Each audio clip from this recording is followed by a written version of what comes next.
پیدائش کی کتاب 44واں باب۔ پھر اس نے اپنے گھر کے منتظم کو یہ حکم کیا کہ ان آدمیوں کے بوروں میں جتنا اناج وہ لے جا سکے بھر دے، اور ہر شخص کی نقدی اسی کے بورے کے منہ میں رکھ دے، اور میرا چاندی کا پیالہ سب سے چھوٹے کے بورے کے منہ میں اس کی نقدی کے ساتھ رکھنا۔ چنانچہ اس نے یوسف کے فرمانے کے مطابق عمل کیا۔ صبح روشنی ہوتے ہی یہ آدمی اپنے گدھوں کے ساتھ رخصت کر دیے گئے۔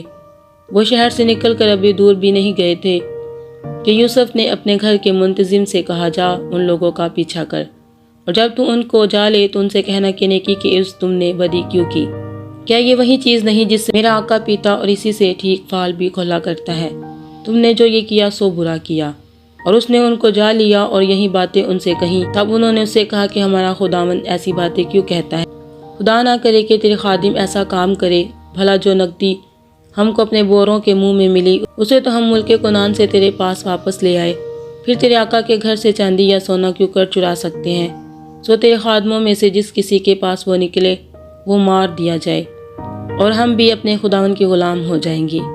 اس نے کہا کہ تمہارا ہی کہنا صحیح، جس کے پاس وہ نکل آئے وہ میرا غلام ہوگا، اور تم بے گناہ ٹھہرو گے۔ تب انہوں نے جلدی کی اور ایک ایک نے اپنا بورا زمین پر اتار لیا، اور ہر شخص نے اپنا بورا کھول دیا۔ سو وہ ڈھونڈنے لگا اور سب سے بڑے سے شروع کر کے سب سے چھوٹے پر تلاشی ختم کی، اور پیالہ بنیامین کے بورے میں ملا۔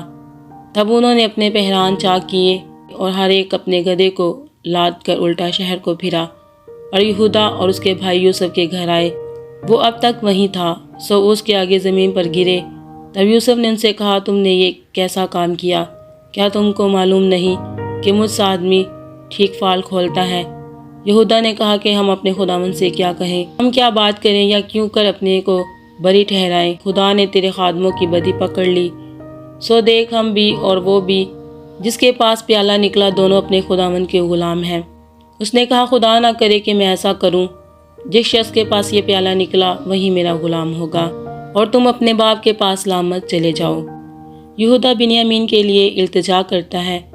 تب یہودا اس کے نزدیک جا کر کہنے لگا، اے میرے خداوند، ذرا اپنے خادم کو اجازت دے کہ اپنے خداوند کے کان میں ایک بات کہے، اور تیرا غضب تیرے خادم پر نہ بھڑکے، کیونکہ تو فرعون کی مانند ہے۔ میرے خداوند نے اپنے خادموں سے سوال کیا تھا کہ تمہارا باپ یا تمہارا بھائی ہے، اور ہم نے اپنے خداوند سے کہا تھا کہ ہمارا ایک بوڑھا باپ ہے، اور اس کے بڑھاپے کا ایک چھوٹا لڑکا بھی ہے، اور اس کا بھائی مر گیا ہے، اور وہ اپنی ماں کا ایک ہی رہ گیا ہے، سو اس کا باپ اس پر جان دیتا ہے۔ تب تو نے اپنے خادموں سے کہا کہ اسے میرے پاس لے آؤ کہ میں اسے دیکھوں۔ ہم نے اپنے خداوند کو بتایا کہ وہ لڑکا اپنے باپ کو چھوڑ نہیں سکتا، کیونکہ اگر وہ اپنے باپ کو چھوڑے تو اس کا باپ مر جائے گا۔ پھر تو نے اپنے خادموں سے کہا کہ جب تک تمہارا چھوٹا بھائی تمہارے ساتھ نہ آئے تم پھر میرا منہ نہ دیکھو گے۔ اور یوں ہوا کہ جب ہم اپنے باپ کے پاس جو تیرا خادم ہے پہنچے تو ہم نے اپنے خداوند کی باتیں اس سے کہیں۔ ہمارے باپ نے کہا، پھر جا کر ہمارے لیے کچھ اناج مول لاؤ۔ ہم نے کہا، ہم نہیں جا سکتے، اگر ہمارا سب سے چھوٹا بھائی ہمارے ساتھ ہو تو ہم جائیں گے، کیونکہ جب تک ہمارا سب سے چھوٹا بھائی ہمارے ساتھ نہ ہو ہم اس شخص کا منہ نہ دیکھیں گے۔ اور تیرے خادم میرے باپ نے ہم سے کہا، تم جانتے ہو کہ میری بیوی کے مجھ سے 2 بیٹے ہوئے، ایک تو مجھے چھوڑ ہی گیا، اور میں نے خیال کیا کہ ضرور پھاڑ ڈالا گیا ہوگا، اور میں نے اسے اس وقت سے پھر نہیں دیکھا۔ اب اگر تم اس کو بھی میرے پاس سے لے جاؤ اور اس پر کوئی آفت آ پڑے تو تم میرے سفید بالوں کو غم کے ساتھ قبر میں اتارو گے۔ سو اب اگر میں تیرے خادم اپنے باپ کے پاس جاؤں اور یہ لڑکا ہمارے ساتھ نہ ہو تو چونکہ اس کی جان اس لڑکے کی جان کے ساتھ وابستہ ہے، وہ یہ دیکھ کر کہ لڑکا نہیں آیا مر جائے گا، اور تیرے خادم اپنے باپ کے جو تیرا خادم ہے سفید بالوں کو غم کے ساتھ قبر میں اتاریں گے، اور تیرا خادم اپنے باپ کے سامنے اس لڑکے کا ضامن بھی ہو چکا ہے، اور یہ کہا ہے کہ اگر میں اسے تیرے پاس واپس نہ پہنچا دوں تو میں ہمیشہ کے لیے اپنے باپ کا گنہگار ٹھہروں گا۔ اس لیے اب تیرے خادم کو اجازت ہو کہ وہ اس لڑکے کے بدلے اپنے خداوند کا غلام ہو کر رہ جائے، اور یہ لڑکا اپنے بھائیوں کے ساتھ چلا جائے، کیونکہ لڑکے کے بغیر میں کیا منہ لے کر اپنے باپ کے پاس جاؤں؟ کہیں ایسا نہ ہو کہ مجھے وہ مصیبت دیکھنی پڑے جو ایسے حال میں میرے باپ پر آئے گی۔